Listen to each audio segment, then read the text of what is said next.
Heart beat scan ఒక్క second లోనే world class 640 slide CT scan ఇప్పుడు మీ విస్టా ఇమేజింగ్ బంజారా హిల్స్ లో.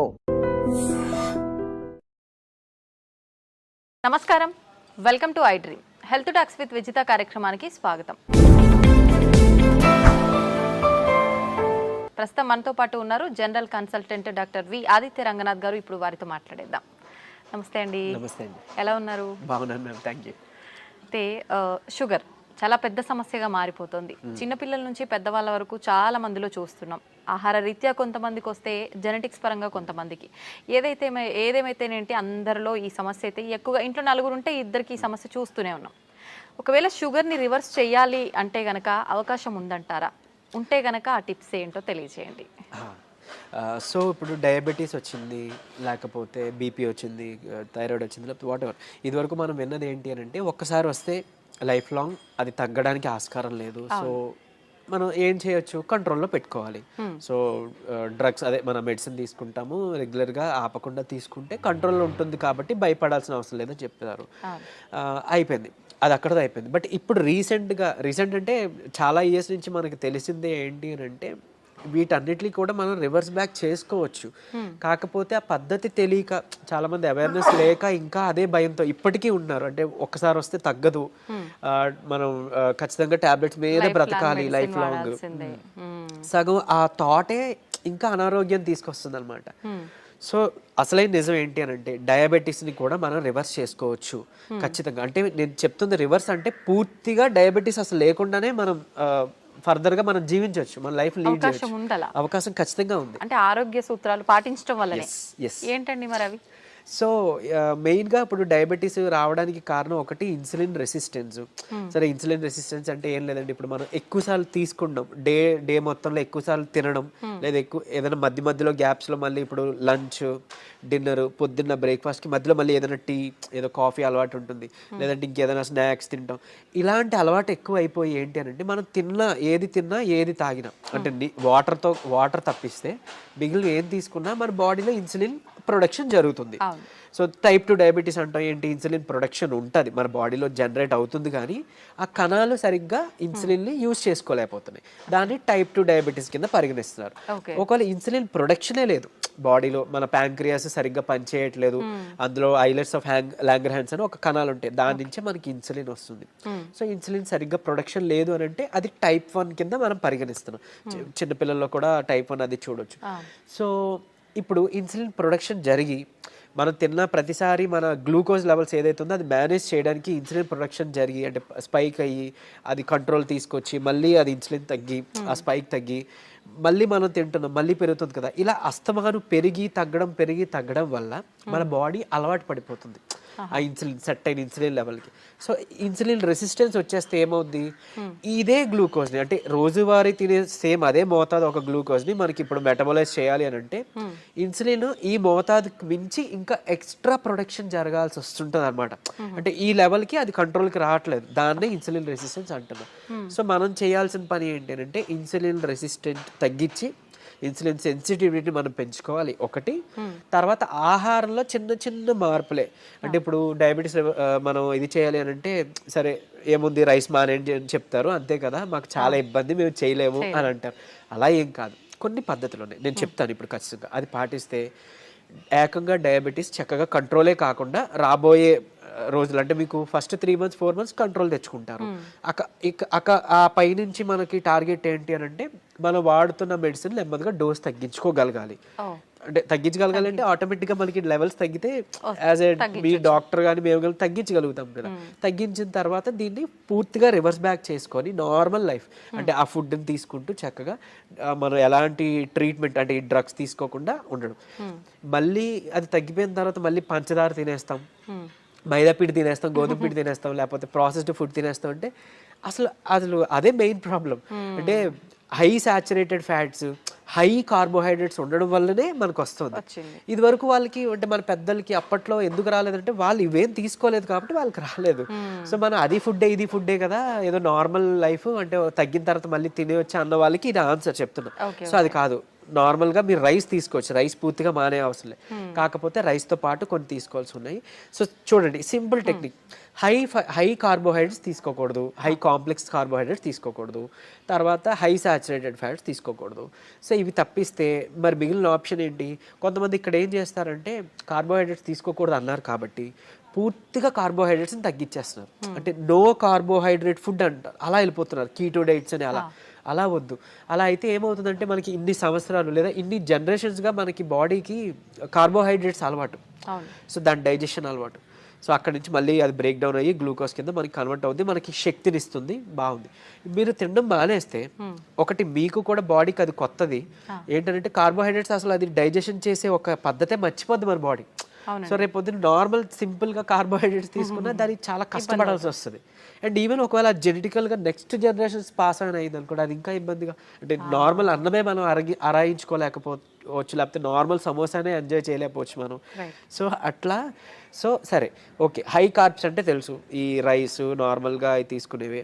ఈ రైసు తర్వాత ఈ మైదా గోధుమ పిండి ఇవన్నీ తినమని చెప్తుంటారు, అంటే రైస్ని తగ్గించి మైదా గోధుమ పిండి తినమని అంటారు కదా. సో అది కూడా రిఫైన్డ్ తీసుకుంటే, పంచదార లేకపోతే గోధుమ పిండి ఇవన్నీ రిఫైన్డ్ ఫ్లోర్ బయట కొని తెచ్చుకుంటే అది కూడా మళ్ళీ మనకు ప్రాబ్లమే. సో మనం మిల్లులో వెళ్ళి ఆడించుకుందాం, అంటే డైరెక్ట్గా వెళ్ళి మనం గోధుమలు అలాగా గోధుమలు, దానికి జొన్నలు యాడ్ చేయొచ్చు, రాగులు యాడ్ చేయొచ్చు, సోళ్ళు అంటాం కదా, సో అలా రాగి మాల్ట్లో తీసుకునే రాగులు అవన్నీ యాడ్ చేసి దాంతో మనం రొట్టిలానో లేకపోతే మిల్లెట్స్ ఏమైనా దానికి యాడ్ చేసి, కినోవా అని ఇప్పుడు వస్తుంది, సరే అంత అఫోర్డ్ చేయలేదు అన్న వాళ్ళకి పోనీ మనకి ఏమంటారు సామెలు, అరికిలు, గంటలు అలాంటివన్నీ తక్కువ రేట్కే వస్తుంటాయి కదా, అలాంటివి ఇంక్లూడ్ చేసుకోవచ్చు. పూర్తిగా రైస్ మానేమని నేను చెప్పట్లేదు, రైస్తో పాటు ఇది తీసుకోండి. సరే ఇదంతా కాదులేండి, ఓన్లీ రైస్ నాకు కర్రీ మాత్రమే అలవాటు ఉంది, పోనీ ఇంకేదైనా సింపుల్గా చెప్పండి అని అంటే ఉంది ఒక పద్ధతి.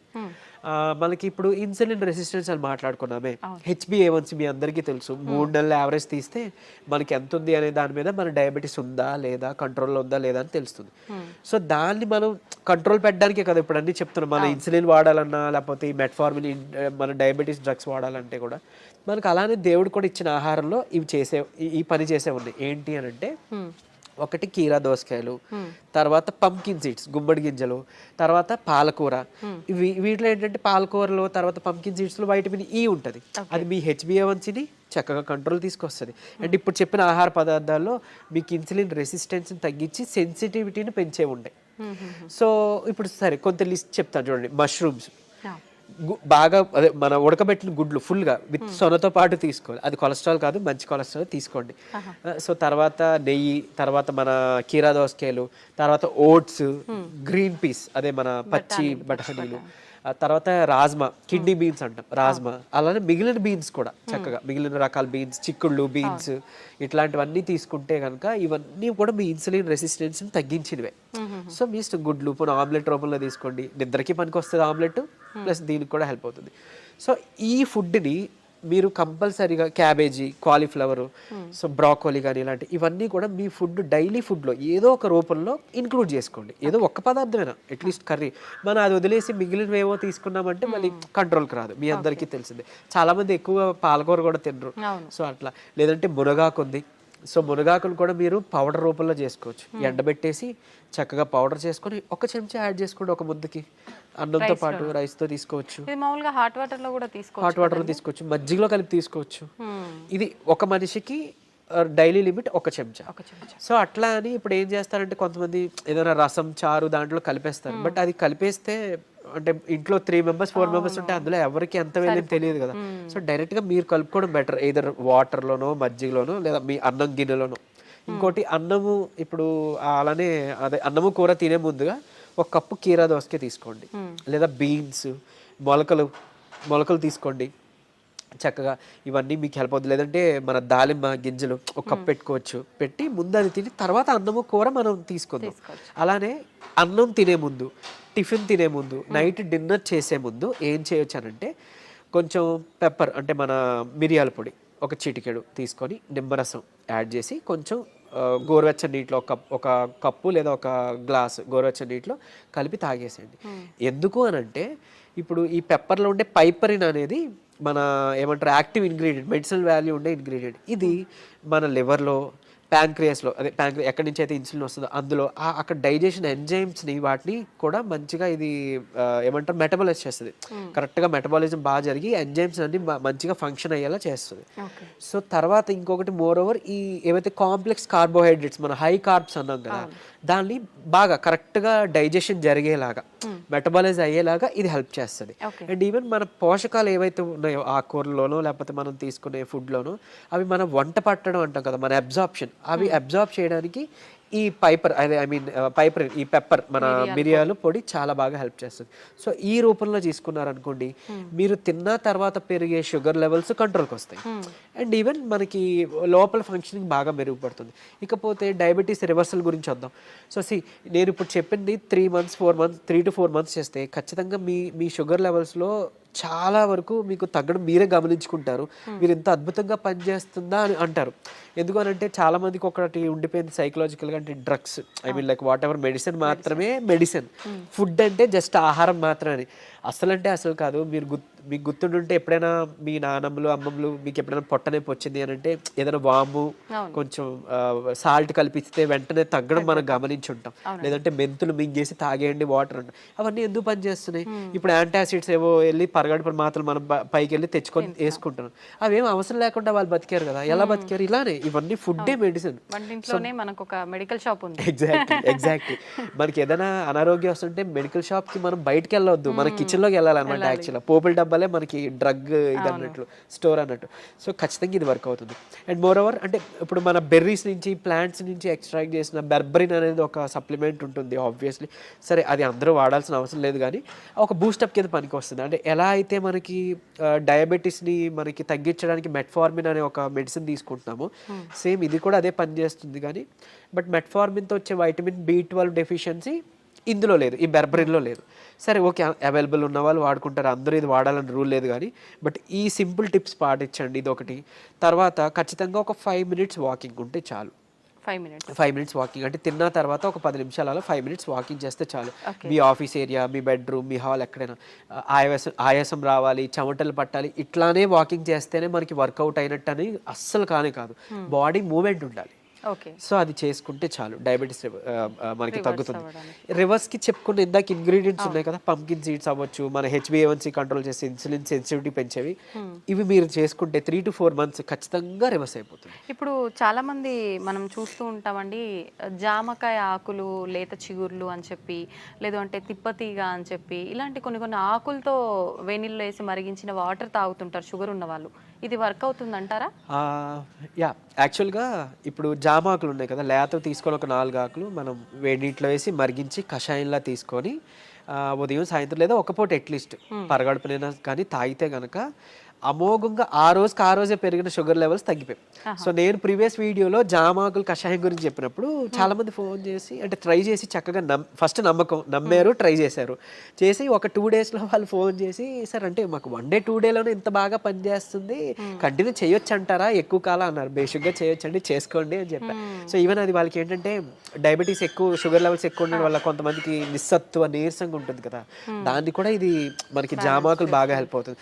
జామకాయ తినొచ్చు, బొప్పాయి తినొచ్చు, అట్లనే జామాకులు కషాయం బాగా హెల్ప్ అవుతుంది, తీసుకోవచ్చు. తిప్పతీగ కూడా తీసుకోవచ్చు. బట్ తిప్పతీగ చాలా మంది తెలియక కోవిడ్ టైంలో అంటే ఇప్పుడు వైరస్ నుంచి బయటపడాలని తెలియక చాలా మంది ఓవర్ డోసెస్లో తీసుకుని వితిన్ 15 daysలో వాళ్ళ లివర్ మొత్తం డ్యామేజ్ అయ్యి ఎమర్జెన్సీ వార్డులో అడ్మిట్ అవ్వడం, చనిపోవడం జరిగింది. కానీ నేను ఇక్కడ చెప్పే ఒక ముక్క, తిప్పతీగ ప్రాబ్లం కాదు, ఓవర్ డోస్ ప్రాబ్లం. కాబట్టి తిప్పతీగని మనం ఇప్పుడు ఒకవేళ ఒక లైక్ 1 inch తీసుకున్నాం అనుకోండి, ఆ రూట్ ఏదైతే ఉందో దాన్ని బాగా బాయిల్ చేసి మనం దాన్ని తాగొచ్చు. దాంట్లో కొంచెం ఉసిరి పొడి యాడ్ చేయొచ్చు, లేదంటే మునగాకు యాడ్ చేసుకోవచ్చు 1/2 spoon అట్లా. ఇలాగా మనం తీసుకున్నాం అనుకోండి, మనకి మంచిగా బెనిఫిటే.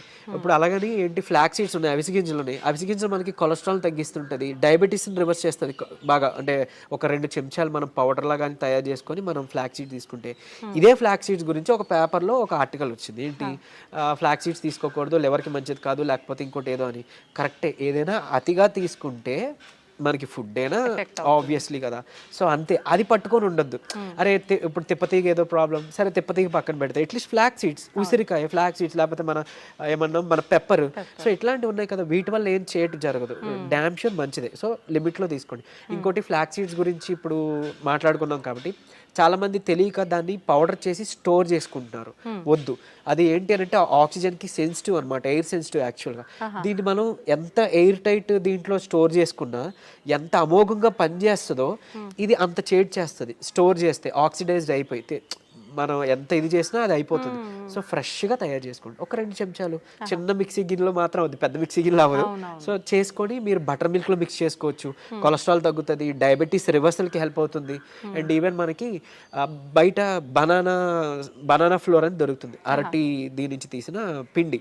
సో అది ఆన్లైన్లో వాటిలో అవైలబుల్, దాన్ని తెచ్చుకోండి. ఒక చెంచా చక్కగా బటర్ మిల్క్ దీంట్లో మిక్స్ చేసుకోండి. ఈ ఫ్లాక్ సీడ్స్ని మిక్సీలో పౌడర్ చేసుకోండి, పరగడుపునే తాగండి.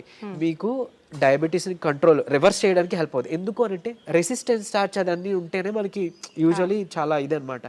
సో డయాబెటీస్ రివర్స్ చేయడంలో ఈ అరటి ఫ్లోర్ ఏదైతే ఉందో అమోఘంగా పనిచేస్తుంది. ఒక్క చెంచా చాలు, మీరు తినే దాంట్లో ఎందులో కలుపుకోవచ్చు.